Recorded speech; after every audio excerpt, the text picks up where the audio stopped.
Benvinguts i benvingudes a aquesta breu explicació d'un model de text narratiu de l'àmbit literari prototípic de la pau.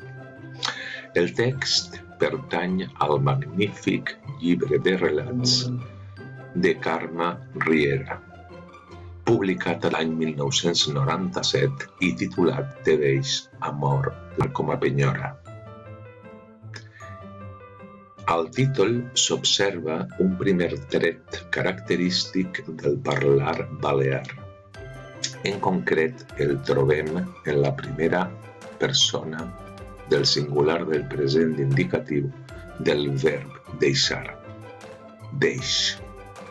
Com sabeu, a les Illes Balears, aquestes formes verbals no tenen desinència final.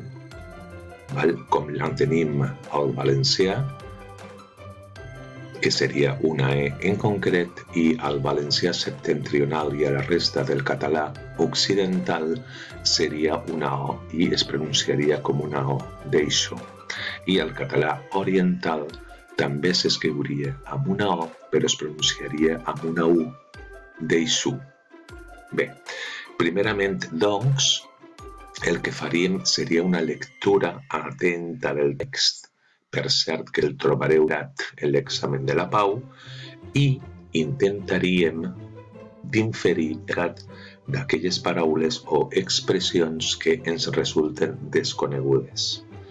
També, de vegades, l'examen inclourà un petit glossari amb el significat d'algunes paraules del fragment a analitzar.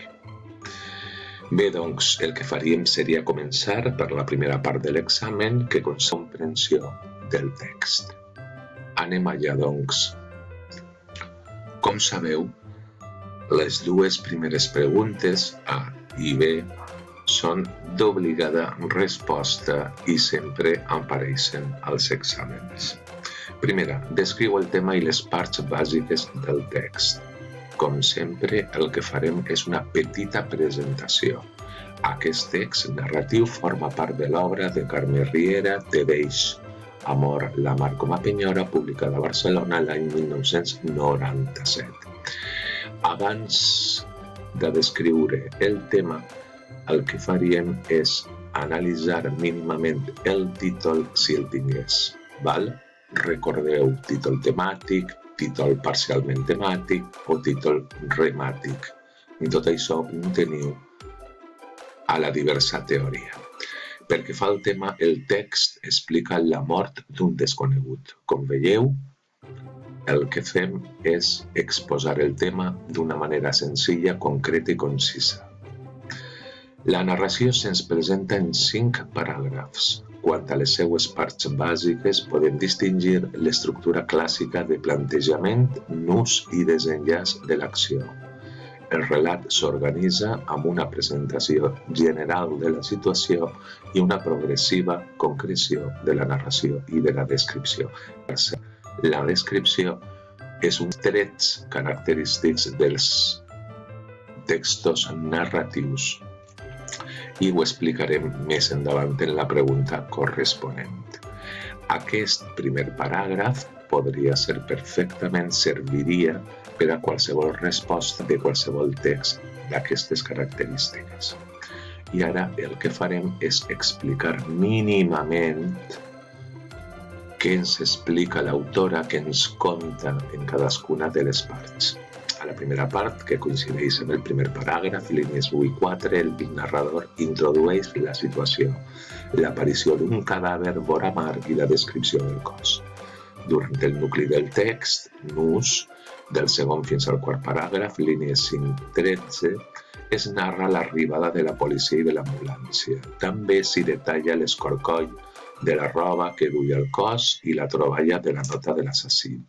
Finalment, el forense dictamina la mort i el jutge aixeca el cadàver. I al desenllaç, darrer paràgraf, es produeix un canvi d'escenari i del temps de l'acció. La notícia apareix als mitjans de comunicació i el narrador informa el lector que es considera un crim polític. I passaríem a la segona pregunta. El resum. Ja sabeu que a partir de la convocatòria de 2020 les exigències del resum són d'aproximadament 6 línies, val? Que li vindria bé a aquest text per la seva extensió.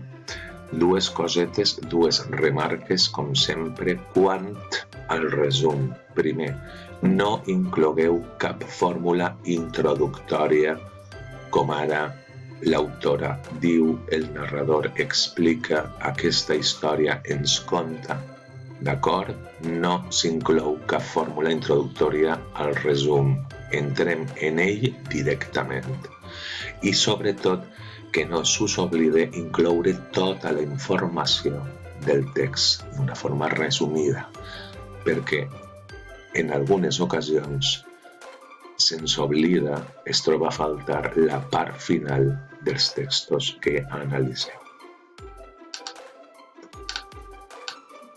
Anem a la tercera pregunta d'aquesta anàlisi.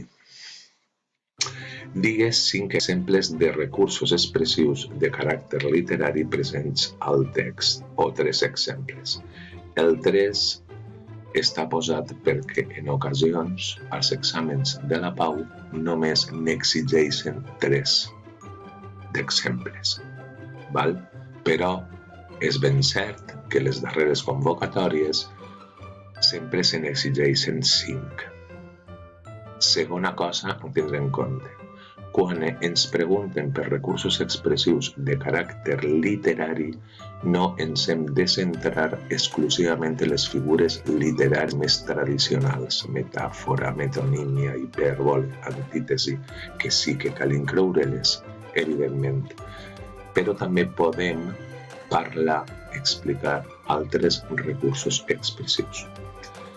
El que faig en les dues primeres línies és un poc descriure en una línia el tipus de text que estic analitzant. Es tracta d'un text narratiu que inclou seqüències descriptives i presenta l'estructura amb plantejament, nus i desenllaç de l'acció.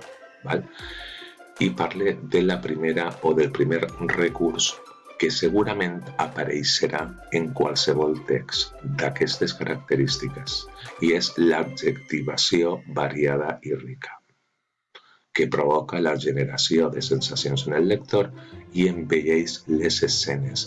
Aquestes dues línies vos servirien perfectament per a la resposta d'aquesta pregunta en qualsevol tipus de text narratiu d'àmbit literari. Per exemple, aquest recurs expressiu el trobem arreu del text. Exemples, val? Home mig enterrat, vestit blau marí, camisa ratllada, un lliri en platja marcit, no sé, ulls pòrucs de mort, etc. Seria el moment d'identificar les figures literàries del text. En este cas, hi destaquen les expressions fòriques, simbòliques, hiperbòliques i fins i tot antitètiques, és a dir, metàfores, símbols, hipèrboles, antítesi o contradiccions. Per exemple, a la línia 8 ens trobem amb aquesta oració. Vaig matar-lo amb llum ran de mar i les gavines fugiren.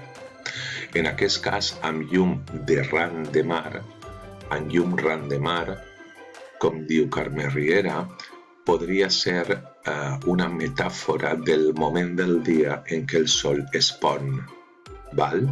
I l'estrella es queda en la mateixa línia de l'horitzó del mar.